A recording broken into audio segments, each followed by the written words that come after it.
Welcome to the final week 4 of Book of Shadows, and this week we've got 2 different things happening. First, we're going to hit the full moon in Scorpio, and in this particular space we want to be reflective of and celebrate what we accomplished this month. It's probably been like a hectic month to say the least. So, let's take some time and reflect back of what we accomplished with those manifestations and intentions.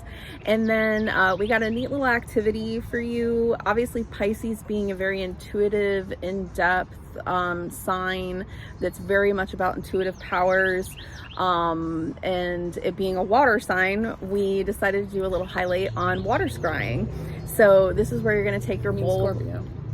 What did I say? Pisces. No, I don't mean Pisces. I mean Scorpio. Thank you. So we're going to take some, it has the instructions on how to get yourself all set up mentally and get grounded and utilize water scrying. It's very similar.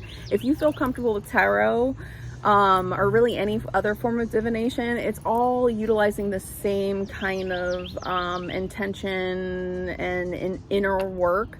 So it's just a different way to key into yourself and key into the collective and get, some reflection and some good information about, whatever it is that you're trying to gain clarity on. But we suggest you try it because everybody likes different forms of divination. So it's worth just taking some time, trying it out. I know it's not as popular as, say, tarot, but you can get a lot of really great information from water scrying. And even if not, you're just using the energy of water to get more in tune with your psychic self, or quieting your brain in that meditative state to get used to understanding what's coming through. Yeah, and that's highly valuable. Just just having yourself sit quietly and allow the thoughts to come and get introspective is enough. So if you don't necessarily see anything the first time, that's okay. It's just a new skill to try and see if you like it. You know what I just realized? What? So we have the solar eclipse new moon in Aries, which is a punch to the face for everybody to get it to break it, and then Scorpio's all right, let's pause and go through it and see what we don't need and what we can use to put it back together. Yeah, no, exactly, because Aries is all about action, right? It's all let's go, and Scorpio asks us to be okay. Let's pause for a minute and let's go introspective and let's check in with ourselves and let's transform. And it is very Scorpio to celebrate, and say, wow, look, I did a great job. Look at all the things I did. Look at what I burned down and then built over. Yeah, which is that is so Scorpio energy. So yeah, that's the vibe. And then the last activity we have. So we're just gonna review the Queen of Cups and ask ourselves where were the moments in the month where maybe we did not pause and think about how we were reacting to our feelings or our emotions, and what we can do better next time. Because it's okay, we all are in our feels sometimes, but we want to learn from those, not monsters, but those moments. We want to learn from those moments where we're not super strong. And also where were you not holding your boundaries? Because as we are moving forward and transforming our life, who do we want in it that's going to make us better? Who do we want to be with us? What are the things that are going to help us grow and move up and become more of who we are? Because if we're just surrounding ourselves with people that make us feel bad or take all of our energy, that's not helping us. So just kind of take a pause, reflect on how you felt, why you felt that way, and how you can maybe make some changes as you're moving into this new part of your life.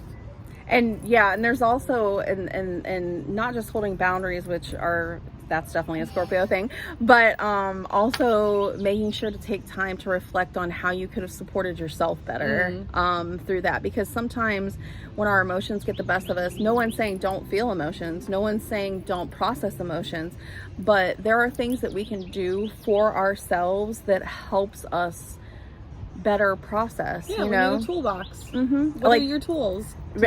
Well, we were just talking about that. We were talking about how we were talking about feeling like bees everywhere, you know, inside. And I was talking about how with my kids and myself, like I will definitely, if I'm getting overstimulated and I just can't, I will just look at my kids, and I've got 5 total. I'll be like, hey man, I need some space, like for 20 minutes or 40 minutes or whatever, and be like, I will be back, but please just let me decompress for a minute someplace quiet so I can be with my own thoughts. And my children do the same thing when they are experiencing moments of overwhelm. I have a bunch of teens, so we've got like, you know, hormones going. So I feel them very much on that front, and they also know when to say, hey, I need space. Let me just connect and like go connect with myself, and then I'll be back. And we create that space for them. Well, and don't forget, like, these feelings are coming from somewhere. They're not for nothing. Coming from a family of highly sensitive people. Like, I know that if I'm feeling super angry, I need to pause and find out where that anger is coming from, because anger is just there to protect you or tell you that you're not being treated the way that you want. Or if I'm getting really frustrated and upset, I know that that's coming from somewhere, and I need to pause and process and find out where it's coming from. Like, your emotions are telling you that there's something wrong, and you need to figure out what it is and how to fix it. So don't be afraid of them. Yeah, for sure, for sure. So yeah, let us know if you have any questions. Let us know of any like insights that you found throughout the month with the Queen of Cups reversed. Feel free what to you learn about yourself. Yeah, feel free to. We love stories. We love when people tell their stories. We love, because all of us, like, we experience a lot of the same things, and it feels good to sometimes know that like you're not the only one that is struggling with a particular issue. So, you know, feel free to share in the group. Feel free to reach out to us personally. She's a Scorpio, so, and I'm a Leo, so I want to love everybody, and she wants to help everybody like internally. So it's like, yeah, feel free to reach out to us if you need, you know, just someone to talk to. Cool. So, all right. Thanks. Bye. Bye.